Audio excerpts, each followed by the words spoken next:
Hello everybody and welcome back to drum-tec TV.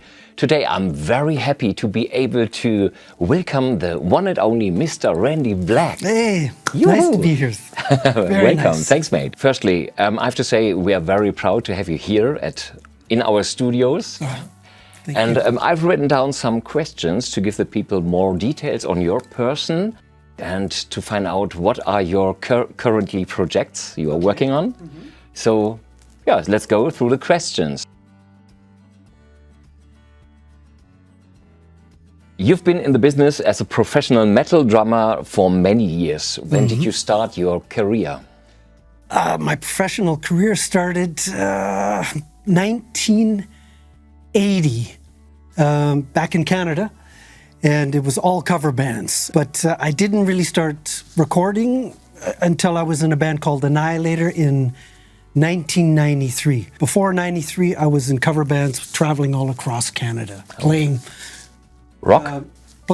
more popular, like top 40, and classic rock in clubs all across Canada. Question number 2 is, for many drummers, you are really an icon of metal, classic metal drumming.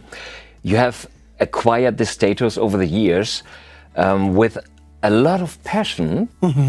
And you have already played with very well-known bands. So my question is, which bands are milestones in your career? Okay. Well, I have to start with one cover band I played with in Canada called Click. We were very popular, and the guys in a band called Annihilator, which is a very important band for me. That was my introduction to metal, actually. They were fans of our cover band. And I was no metal guy. Most people don't know that, but I was not into metal. But Mike Mangini had just left Annihilator, and they were, as I said, fans of our cover band and said, hey, how about that drummer in that Rush cover band? Annihilator would be one of the milestone bands. Played with them, did 4 CDs, lots of tours. Then I joined Primal Fear, did many CDs with them. I was with them for 11 years. I did one tour with a band called Wasp. And then I joined Destruction, and I'm now in Destruction till now. Yeah. And one thing I'd like to mention, in between, I did 2 tours for a thing called Rock Meets Classic, and that was also a milestone. Here in Germany? In Germany, yes. Now, of course, many people are wondering, why is Randy here at drum-tec in Hessisch-Oldendorf, Randy? Well, what's the reason? Well, this is the reason. This is the reason. No, I'm here today. Did some filming, played on these great drums.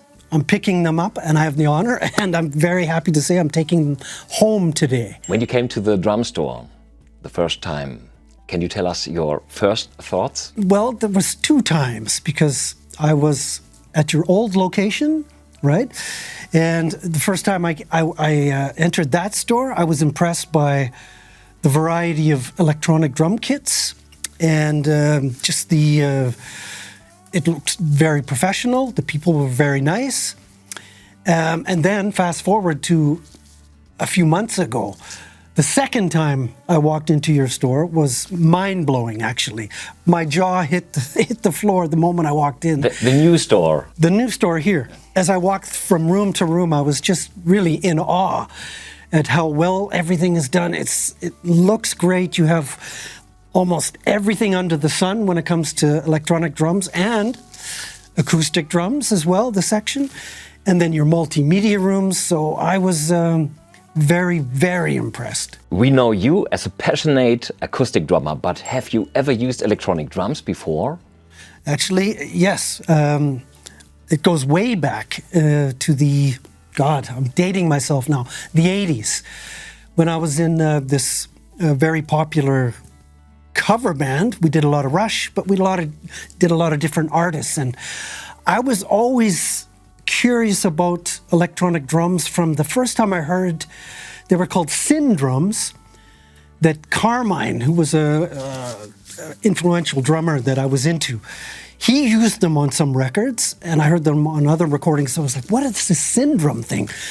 So I first saw those at the local music store, and then in the band I was in, this Rush cover band, because Neil Peart incorporated a lot of electronics, I kind of had to. I liked it, but it fit because we needed some of those electronic drums to duplicate some of the Rush songs and the parts he was doing. And we also did a tribute to Def Leppard. And everyone knows, or if you don't know, the drummer from Def Leppard uses 100% electronic drums and has for many, many years. So my first electronic drum kit was a Roland, I think it was called DDR30. Triangle pads, almost like desktop, not soft rubber, but back in the 80s even. And then I had an S1000 Akai sampler to trigger some of those pads. The next question is, tell us, Randy, what has changed in your long career as a drummer from then until now? And how do you deal with it? Yeah, okay, good question. Well, as I mentioned before, I started my professional touring career in the 80s. So back then, things were quite different. Everything revolved around having CDs out, getting on TV, magazines, to get the word out, to get your music out. And nowadays, I mean, it's drastically changed. These days, it's almost like CDs are worthless. There's a lot of bands don't even put out CDs anymore. Touring is much more important for earning money. Yeah. Merchandise is an important way of making money for bands. And streaming has taken over. Which, I mean, some people love it, some people hate it. How do you reach people today? Well, today it's, to make it a long story short, clicks, meaning being very present on the internet, whether it's through YouTube, Instagram, TikTok, Twitch. And these things have become much more important for bands as well as individual artists. That want to get the word out. What are your future plans for this year and later? Okay, well, this year well, it already started last year. I made a promise to myself that I would be a lot more present online through things like YouTube, Twitch, TikTok, Instagram, and build a more online presence as a drummer. Also to continue touring and recording with Destruction. I'm going to do a lot more recording in my studio at home. Another thing, for 2025, I really want to push something I'm very, very happy about and not many people know about, but I now have my own VST instrument through a company called Klangmacht. And it's my sounds available as a download software instrument. And I plan on doing a lot of promo videos in 2025, promoting that, of course. And I'm blown away by it. I've not been one that's been into VST instruments, but since I've done it, recorded it, and played around with it, it's amazing. I love it. So I'm really going to be working a lot with that in 2025, for sure. Do you already have a plan for what technical challenges you would like to take on? Well, the plan is already being put into place, actually. But when I got the VST, when it was done, my drum plug-in, I had it at home, and I set it up with my computer, and I had old electronics sitting around in my basement that I've had for probably 35 plus years from different brands. It all still worked. So I set it up, started playing with the software, and of course, first was blown away by how much it sounds like me. Duh, it's my samples, it's me playing. But there were some difficulties with triggering and the feel because, like I said, the gear was very old. So I was doing some recording and the whole time thinking, okay, I can't reach my goals with what I have now. So I thought, how can I, really, really get into this? And then bing, I thought, drum-tec. I remember drum-tec. I had some interaction with the guys in the store years before. So I reached out to you and set up a meeting. Came to the store, as I said, it was blown away by everything in the store. And I tried out pretty much everything that you guys had. And then I came to this kit, the drum-tec Pro Series 3, right? Yeah, right. And it was by far, had the best feel. It feels most like a natural drum. I mean, it is a real drum. It's a real drum shell with the special triggering system from drum-tec inside. So that right away was like, wow, this feels like a real drum. This is great. The plan is now to get this all home. It's like the best I can imagine.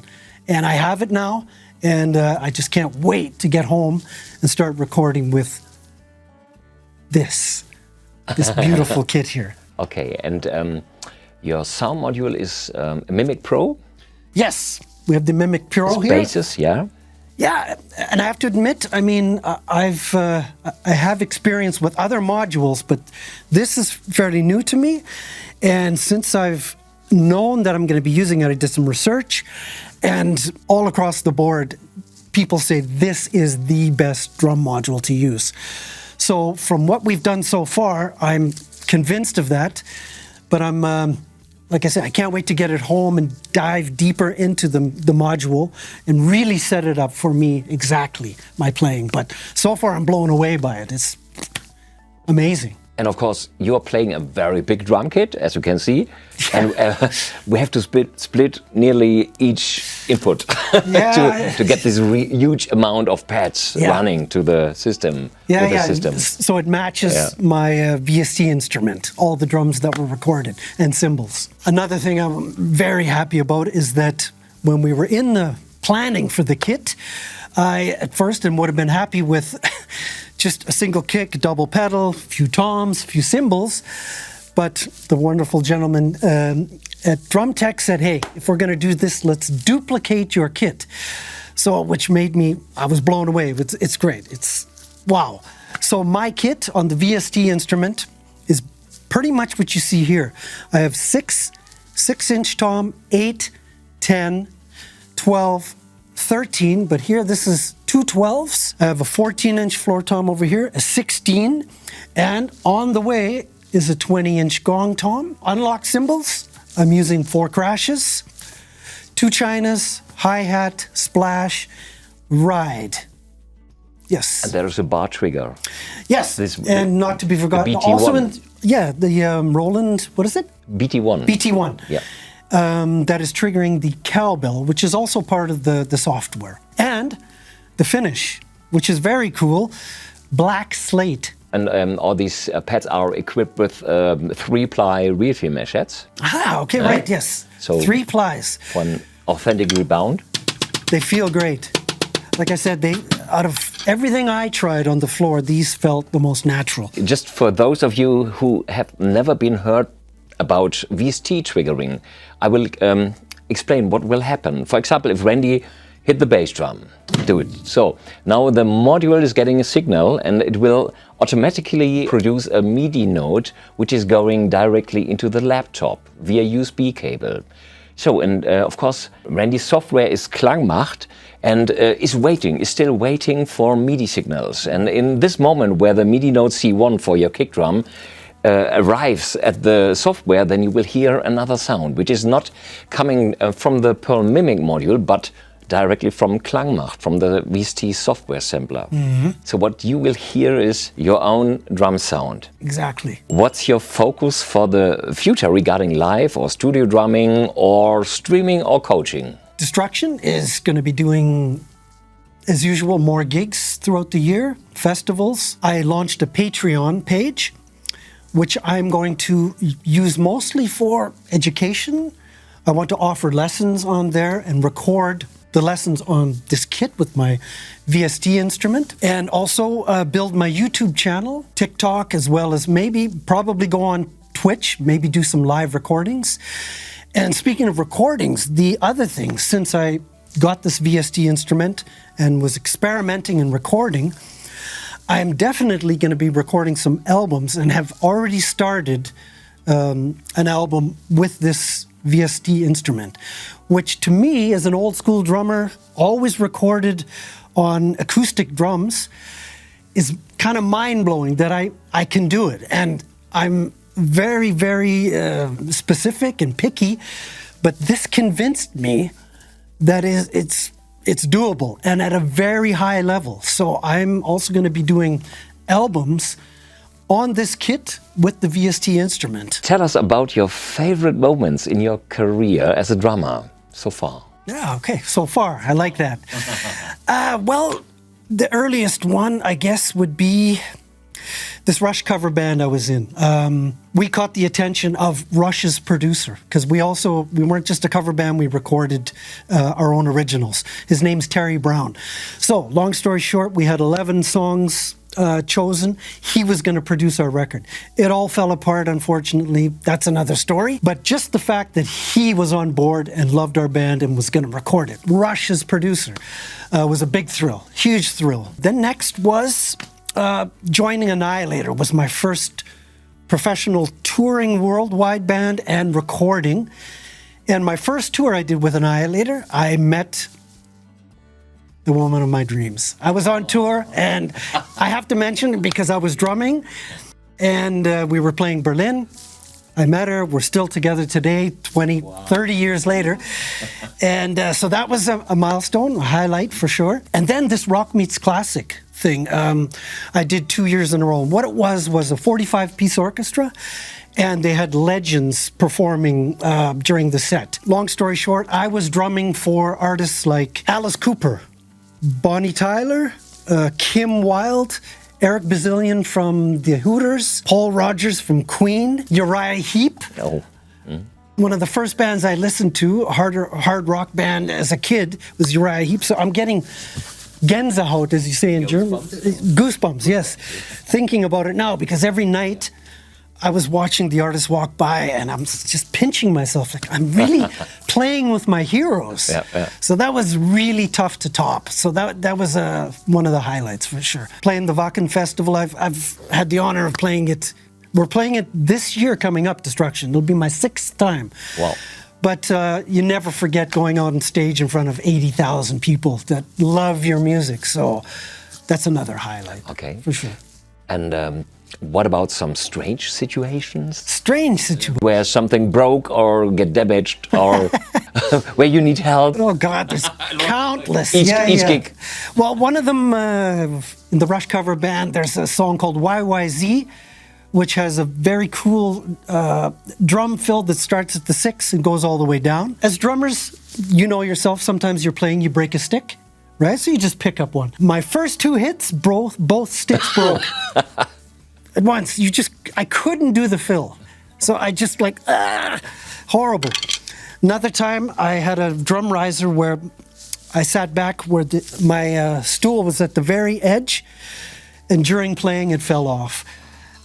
So that was unfortunate. What else? Anything weird? Greg Bissonette, very famous drummer, very nice guy. We were playing Rush, the cover band in Vancouver, and he was in a band with David Lee Roth, and they had a song called Shy Boy, big double bass song, and I was playing it live in this club, and after we played, I just heard this voice from behind me said, "Hey man, kick ass, sounds great, killer, wow." And I turned around, it was Greg Bissonette sitting right there with a beer, like, "Fuck yeah, kick ass, cool." And then he got up and played a few songs with our band, so that was pretty cool too. That was great. Nice. Yeah. Really cool. Thank you so much for all these details. That was a pleasure. Bye-bye for today. The one and only Mr. Randy Black in the house. And let me just finally say, hey, for those who haven't checked out drum-tec, you have to make a trip. It's amazing. You won't regret it. Drive, make the trip, and come see it. Really, you guys are top-notch, everybody here. Thank you. Hope to see you next time on drum-tec TV. Bye-bye. Ciao. Cheers.